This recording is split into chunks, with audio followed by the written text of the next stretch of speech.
Bang Nuim. Apa kabar? Waalaikumsalam warahmatullahi taala wabarakatuh. Alhamdulillah, Bang.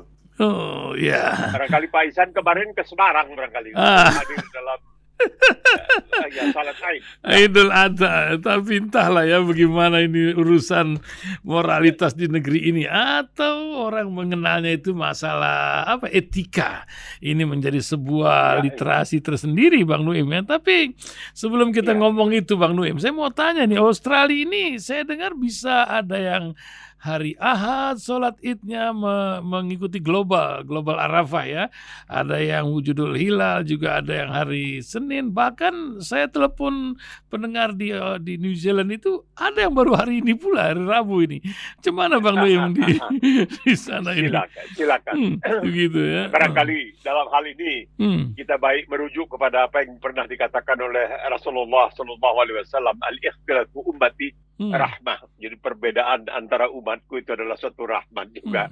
Jadi bisa dilihat kemandirian di sini. Memang di Australia pun ada yang kemarin ya, sedangkan kami umumnya yang lebih resmi itu pada hari Minggu. Jadi kebetulan hari Minggu hari libur, jadi waduh padatnya manusia yang ikut menghadiri, misalnya ketika Masjid Indonesia yang disebutkan sebagai IMCV, Indonesian Muslim Community of Victoria itu, Masya Allah, sewa gedung barangkali 700-800 orang untuk sebuah tempat seperti Melbourne, itu hanya di satu kawasan ya.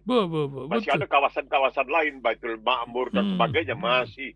Itu jadi ini yang dikatakan, ada pertanyaan yang dikirimkan waktu itu, kenapa lebih banyak sekarang ini orang kembali ke Islam. Jadi perkataan yang digunakan oleh Chandra Muzaffar ini seorang cendekiawan dari Malaysia. Dia awalnya orang Hindu di India. Ketika dia mendapatkan beasiswa kalau tidak salah ke Singapura, dari Malaysia ke Singapura, di sana dia kembali ke Islam. Dia mengatakan kembali ke Islam, bukan masuk Islam. Kembali. Kenapa? Karena begini, setiap yang dilahirkan itu sebelum dia mencapai akil baligh untuk bisa menentukan al-haq dan batil, antara batil dan batil, dia itu muslim. Dalam Islam dianggap yang belum akil baligh itu muslim, jadi tidak berdosa. Jadi orang itu kembali ke Islam katanya. Itu istilah dia. Jadi pertanyaannya memang kemarin ini juga saya heran melihatnya. Itu orang-orang, bukan saja orang-orang dalam tanda kutip yang terpelajar ya, maksudnya non-muslim yang kembali ke Islam, bukan yang terpelajar, tapi mereka yang datang dengan pakaian kerja mereka. Yang datang dengan pakaian kerja mereka itu di hari Jumat juga begitu. Kita melihat dengan pakaian kerja mereka memerlukan datang meninggalkan pekerjaan mereka. Dan mereka kita tahu, mereka ini bukan aslinya muslim, tapi kemudian kembali ke Islam. Ya, jadi inilah yang menarik ya. Ini menarik sekali. Tapi kalau sepertinya yang terjadi di Semarang, kalau kebetulan itu, barangkali boleh kita bicarakan sedikit, karena boleh lanjut, bicara mengenai persoalan penting ini, binatang. Binatang ini, urusan binatang. Saya teringat, silakan Bang. Ini bukan saya yang mengatakan, tapi ini bisa dicek ya, di era seperti sekarang ini, kita bisa jejak digital itu ada. Siapa yang mengatakan? Franz Magnus Suseno. Oh ya. Nah, ini yang orang Jerman yang sangat disegani. Franz Magnus. Dia seorang Jesuit. Belum lama berselang, dia menulis suatu artikel pendek. Kalau tidak salah dibuat di Harian Rakyat Merdeka atau RMOL. Dia mengatakan manusia itu mesti beretika. Yang tidak punya etika itu adalah binatang, katanya. Ya, jadi coba renungkan nih, siapa yang dia maksudkan yang tidak punya etika ini adalah binatang. Ini dia mengatakan manusia itu harus punya etika. Ketika dia kehilangan etikanya, dia melakukan hal-hal yang di luar batas etis. Jadi bukan hanya hukum, tapi di luar batas etis, di luar batas etika, itu adalah binatang, katanya.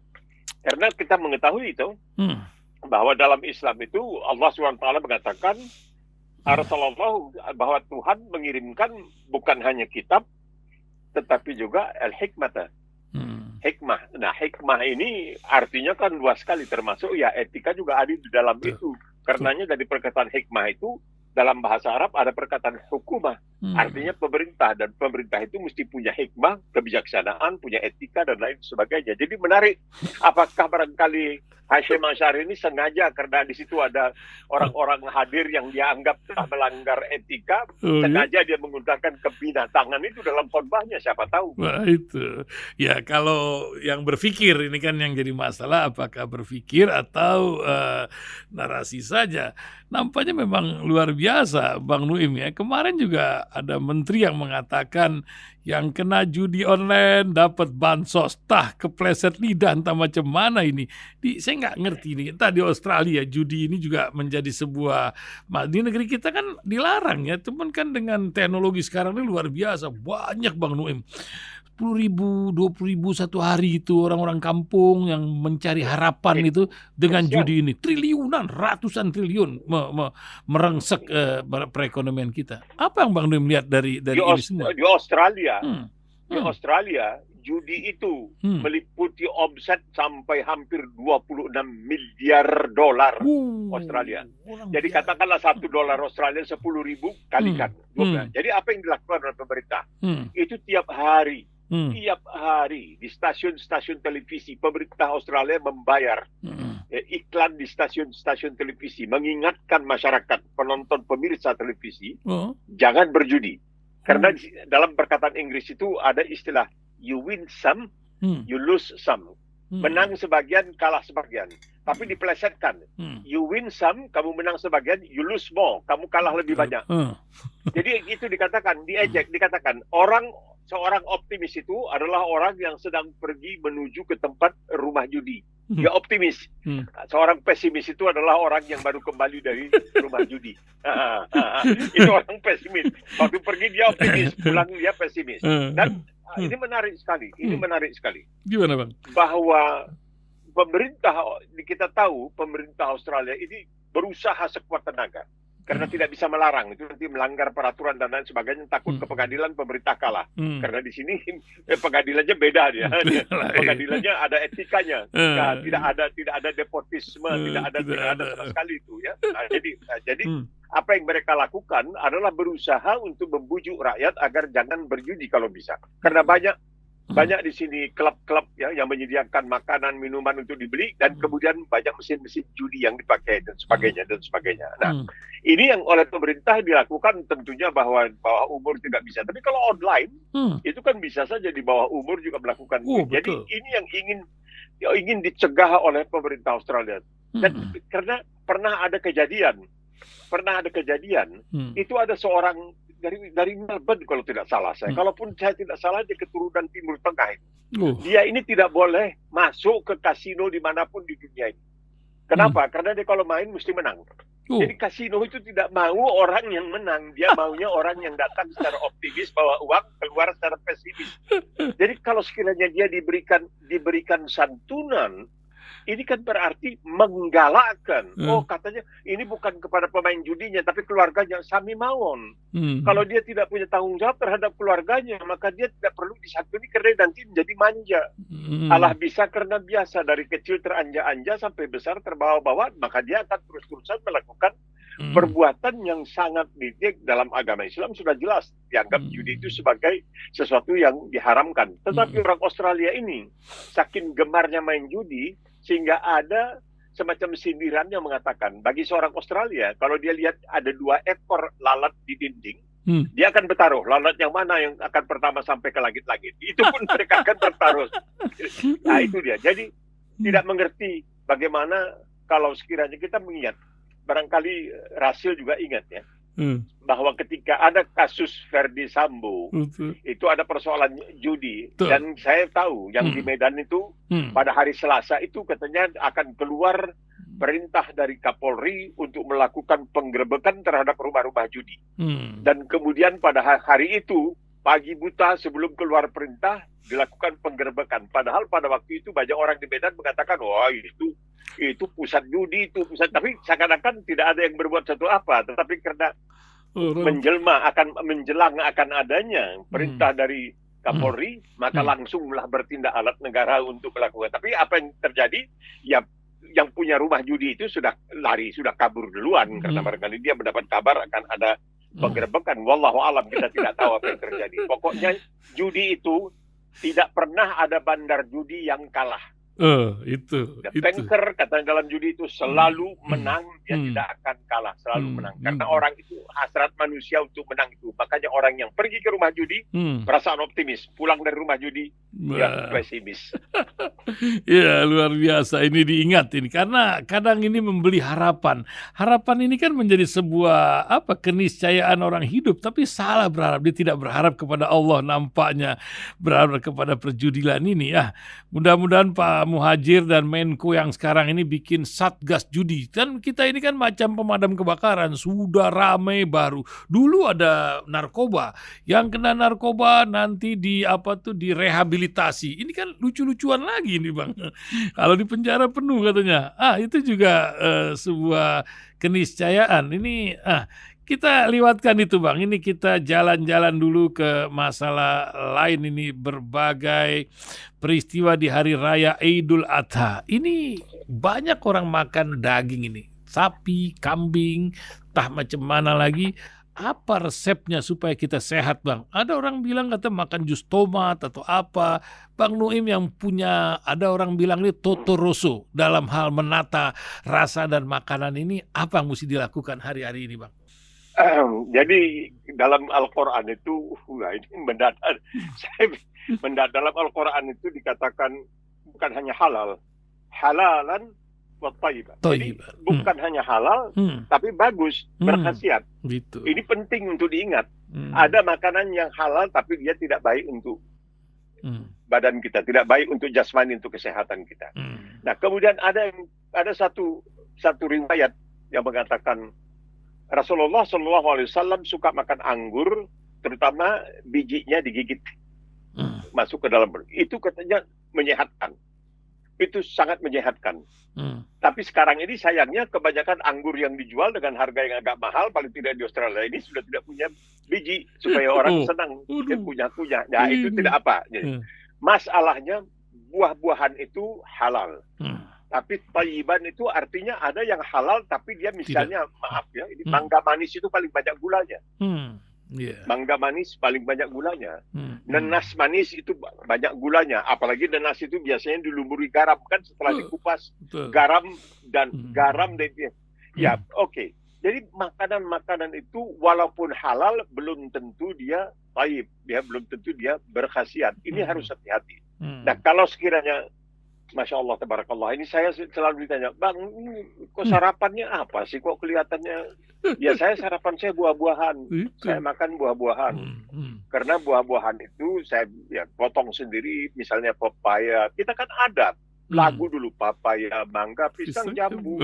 Dibawa dari pasar minggu, yaitu sehat, bugar, dan sebagainya. Jadi ini makanan buah-buahan yang tidak perlu dibeli dari luar negeri, buah-buahan di dalam negeri.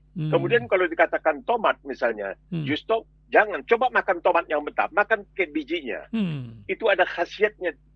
Bijinya itu bukan hanya semata-mata untuk sebagai penerus ya, nanti bisa ditanam, tapi juga ada maksud di situ yang bijinya bisa dimakan dan itu bisa menyehatkan. Jadi alhamdulillah saya kalau misalnya pagi itu biasanya sarapan saya papaya, nanas, memang ada nanas, apel, pisang, jeruk, dan buah kulang kaleng. Kenapa? Karena katanya ada kepercayaan kulang kaleng itu menjadi pelumas untuk sendi-sendi. Wallahu alam. Tapi jangan yang manis. Jadi saya cuci bersih tuh. Kulang kaleng itu saya cuci bersih, gulanya hilang. Karena gula ini merupakan salah satu ancaman terhadap manusia. Nah, kalau saya makan di sore, insya Allah saya makan, kalau orang Medan menyebutnya ulam. Pucuk dicinta, ulam tiba. Orang Jawa bilangnya, orang di Jawa bilang lalap ya. Lalap. Nah, saya itu biasanya makan lalap saladri. Saya makan wortel dan saya makan capsicum. Yang merah itu saya makan, apa boleh buat. Biarpun harganya agak mahal, tapi saya bikin itu sebagai lalap. Ya apa boleh buat. Kelemahan saya terus terang, cabai. Kalaupun saya makan nasi, saya akan makan nasi yang dari beras basmati. Kenapa? Karena basmati ini adalah beras yang paling sedikit kadar glukos, kadar gulanya. Beras-beras lain itu banyak gulanya. Oleh sebab itu pemerintah Indonesia sengaja mengimpor basmati, namanya basmati dari Pakistan atau itu karena untuk orang-orang yang diabetes. Itu penting. Yang tidak juga bolehlah sehat ya. Minumnya Bang, pagi minum apa Bang? Ini banyak orang ikut-ikutan nanti nih nasihat dari Bang Nuim ini. Pagi begitu bangun, pertama-tama minum 1 gelas air pesam-pesam kuku, air hangat. Iya. Karena selama tidur kita kan tidak ada asupan air.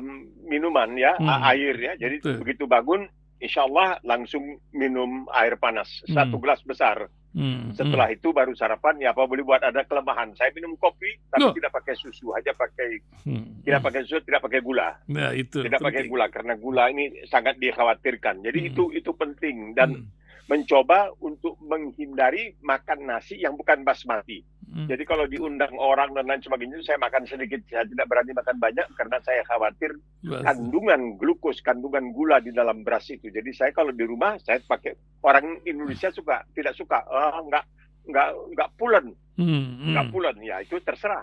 Kalau saya paling suka basmati karena basmati itu adalah beras yang paling sedikit kandungan gulanya. Halalan toyiban, luar biasa. Dari halalan toyiban. Jadi bukan halal saja, tapi halalan toyiban. Nah, ini penting. Sekarang kita masuk ke dunia internasional Bang. Peta dunia ini nampaknya sedang berubah. Putin hari ini ada di Korea Utara, ketemu Kim Jong-un, entah uring-uringannya Jepang sama Korea Selatan cemana ini ya. Dan nampaknya ini persiapan langkah panjang menghadapi Ukraina. Yang Eropa pun sudah uring-uringan menghadapi ini. Proksi ini memang dipiara macamnya ya. Berbeda pula dengan keadaan di Timur Tengah. Kemana tentara, kemana pimpinan juga menjadi kacau balau di sana kemarin. Tambah lagi 8, entah sudah berapa ribu pasukan Israel ini dipecundangi oleh Izzuddin Al-Qassam. Peta apa yang sedang terjadi Bang Nuim? Di tengah Cina bikin peraturan baru, boleh menangkap orang yang masuk Laut Cina Selatan. Gimana Bang Nuim melihat peta ini Bang? Silakan. Segala ini kita diberikan barangkali ya. Ini mungkin bagian dari yang disebutkan agenda Tuhan, agenda Allah Subhanahu wa taala. Lihatlah dengan mata kepala kalian sendiri. Di sana ribut. Ini Putin jahat nyerang Ukraina, tapi di sana dia kasih senjata untuk Israel. Hantam terus itu orang-orang yang penting. Ini kamu berpikir, sekarang apa yang terjadi?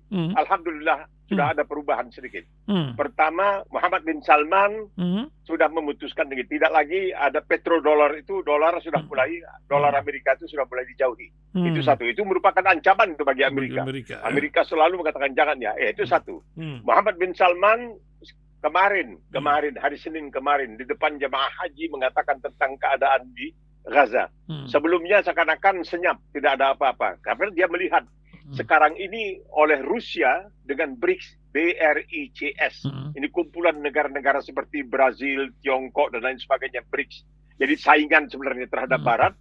Ini sudah mulai ada Mesir ikut di situ di dalamnya, Iran ikut di dalamnya, Uni Emirat Arab ikut di dalamnya, tetapi Arab Saudi masih belum ikut. Karena yang 4 ini sudah mulai merasa bahwa kita perlu melakukan sesuatu terhadap apa yang sekarang terjadi di Gaza. Kekejaman yang maha luar biasa terjadi di sana. Jadi ini semua menunjukkan kepada kita. Kemudian kabinet Israel sendiri kita lihat 2 orang sudah cabut, tidak mau lagi di situ. Nah, tapi ada 2 ini, satu storage dan satu lagi Ben Gvir. Ini orang yang paling jahat. Ini lebih jahat daripada iblis dan syaitan. Ini lebih dahsyat ini. Ini bahaya sekali. Tapi kita lihat bahwa kabinetnya sudah mulai tidak ada lagi, bukan kabinet peperangan, tapi sekarang ada bagian yang disebutkan sebagai keamanan, yaitu bagian keamanan dari kabinet itu sendiri. Rumahnya sendiri pun rumah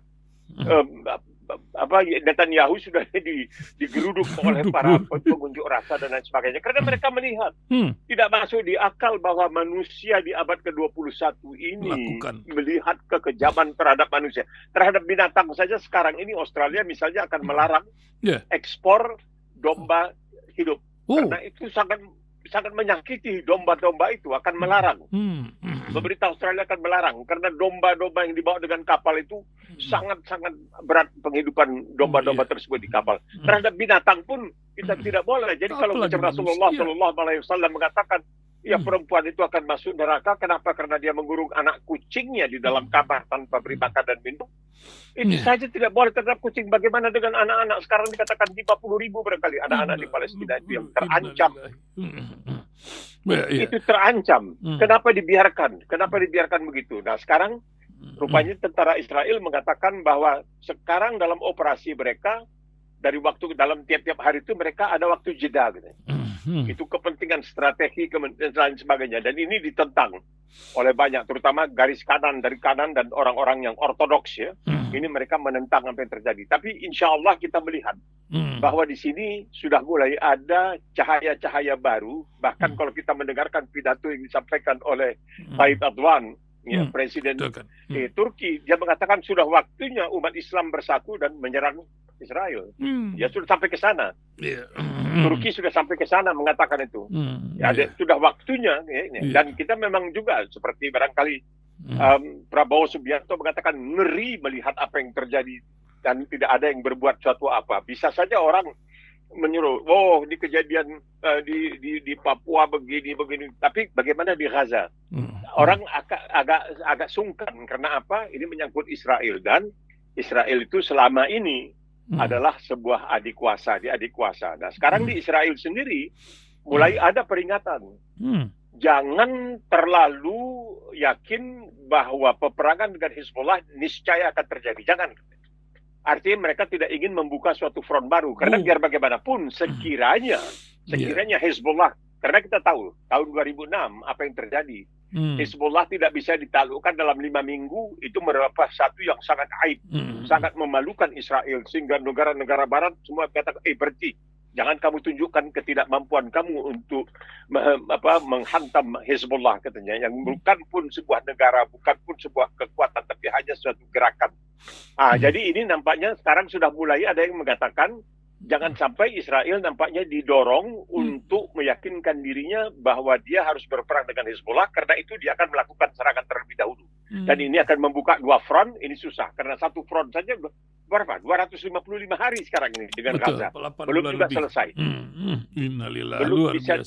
Belum juga selesai. Jangan buka lagi satu di utara dan ada lagi satu di selatan, dan belum lagi Mesir Irak sekarang, dan Yaman. Abu Oh, Yaman lain dilawan, lagi. Amerika saja uring-uringan kapal-kapalnya sekarang. Ini negara termiskin di Timur Tengah loh, Bang Nuim. Ini luar biasa. Gitu. Tapi sudah berapa kali? Itu ada satu buku yang tebal sekali, namanya The Dirty War, perang yang kotor. Itu pernah Amerika itu melalui kapalnya, dia melepaskan peluru kendali. Ketika sampai di peluru kendali itu menghantam suatu, katakanlah desa di Yaman itu, orang tidak bisa membedakan mana alat tubuh domba dan kambing, mana alat tubuh manusia, sampai begitu. Dan itu semua ditutupi. Semua ditutupi. Tidak akan diungkapkan keluar. Kalaupun terungkap, itu bagian dari peperangan. Begitu ceritanya. Mereka selalu membela diri, karena apa yang terjadi sekarang ini tidak pernah dikatakan bahwa itu adalah serangan Israel terhadap Gaza. Nah, apa yang dilakukan oleh Hamas terhadap Israel. Jadi mereka tidak melihat alasan kenapa Hamas melakukan apa yang dilakukannya, tapi apa yang dilakukan oleh Hamas pada tanggal 7 Oktober tahun 2023. Itu yang jadi penting. Itu ditekankan terus-menerus. Pintar. Aduh, media luar biasa. Nah, Bang Nuim, ini dunia memang penuh panggung sandiwara. Apakah ini yang menyebabkan Paus Fransiskus yang bulan depan akan ke Indonesia ini mengumpulkan ratusan komedian? Hari 15 negara kumpul di Vatikan berbarengan dengan pertemuan G7. Sandiwara apa yang sedang dilihat dan apa yang sedang dipesan dari seorang paus ini? Tadi kita bingung ini ya, apa ini ulama-ulama pada kemana kok Franz Magdes sampai sedemikian? Kemana ulama kita ini? Nah, ini cerita paus dengan komedian 200-an ini apakah juga akan dikumpulkan nanti di Jakarta? Macam mana Bang Nuim melihat fenomena apa nih Vatikan membuat macam begini kisahnya? Silakan Bang. Kalau kita melihat, ini paus ini adalah pimpinan umat Katolik sedunia. Ya, kita tidak bisa dia jadi orang yang, dan paus yang ini asalnya dari Argentina. Dan dia orang yang dianggap, banyak orang yang sangat terkesan. Tapi banyak juga yang menyesal karena sikapnya yang terlalu, dikatakan mereka terlalu baik. Ya, tidak tegas begitu. Ini larang, ini tidak. Kalau saya melihatnya begini, dia mengundang para pelawak ya, para komedian, ya bagus karena dia dalam keadaan pada usia yang sudah lebih dari 86, dia juga dalam keadaan yang boleh dikatakan tidak 100%. Yang menarik bagi saya adalah ini. Kenapa dia memilih nama Francis? Francis ini adalah seorang santo wali dari Assisi, dari Italia. Jadi Francis dari Assisi. Dan Francis dari Assisi ini terkenal, ada sebuah buku yang saya pernah baca, dan dia paling tidak suka mandi. Karena begini, saya membaca ada sebuah buku yang ditulis oleh seorang profesor dari Inggris yang mengatakan ada zamannya ketika banyak gereja waktu itu menganjurkan kepada jemaahnya sebaiknya tidak mandi, karena nanti kalau mandi mungkin melihat aurat, mungkin juga menyentuh aurat. Jadi lebih baik itu cerita itu profesor. Saya punya bukunya. Jadi sejarah Timur dan Barat cerita bukunya. Lalu dalam buku itu dikatakan orang di Asia itu mandinya 3 kali sehari gitu. Kita di Eropa ya mungkin karena hari musim dingin dan sebagainya. Nah, Francis Assisi ini terkenal juga karena dia kurang suka mandi. Tetapi ada satu hal, dan ini penting untuk diketahui umat Islam, sangat penting. Apa, Bang? Dia dalam tahun 1215, dia mendatangi kemah yang merupakan markas besar pasukan Muslim ketika perang Salib. Ini dipimpin oleh seorang Sultan Malik Al-Kamil namanya.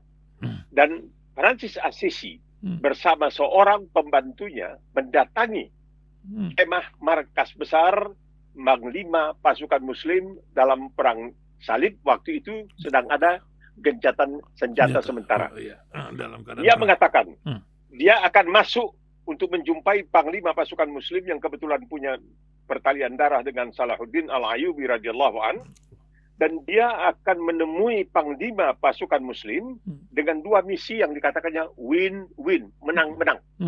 Apapun yang terjadi dia menang. Pertama, dia akan membujuk sang Panglima Muslim supaya, macam sekarang ini barangkali di Gaza, Amerika membujuk Israel supaya menghentikan peperangan sama sekali.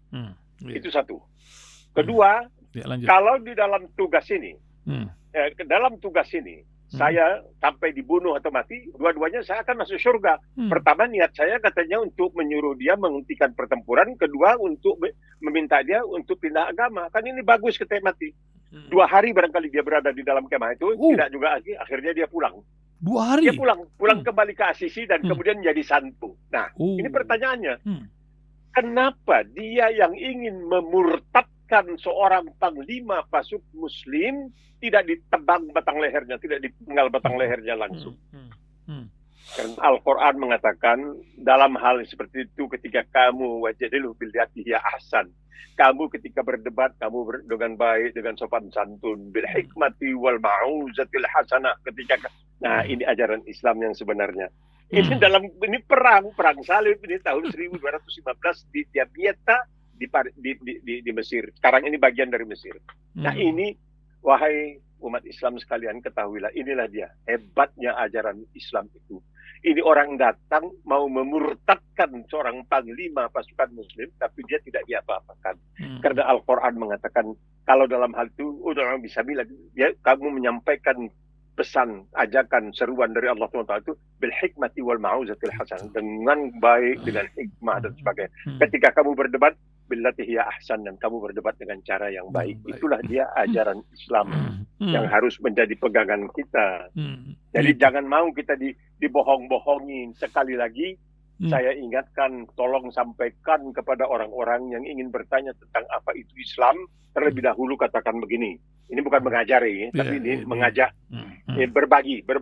Sebab saya ini bukan ulama, bukan ustadz, saya hanya broadcaster seperti Pak Ihsan. Ini kita pertama-tama katakan begini ya, bahwa dalam Islam ini adalah satu-satunya. Ini bukan banyak yang dikatakan bukan oleh Muslim, tapi seorang Kanada.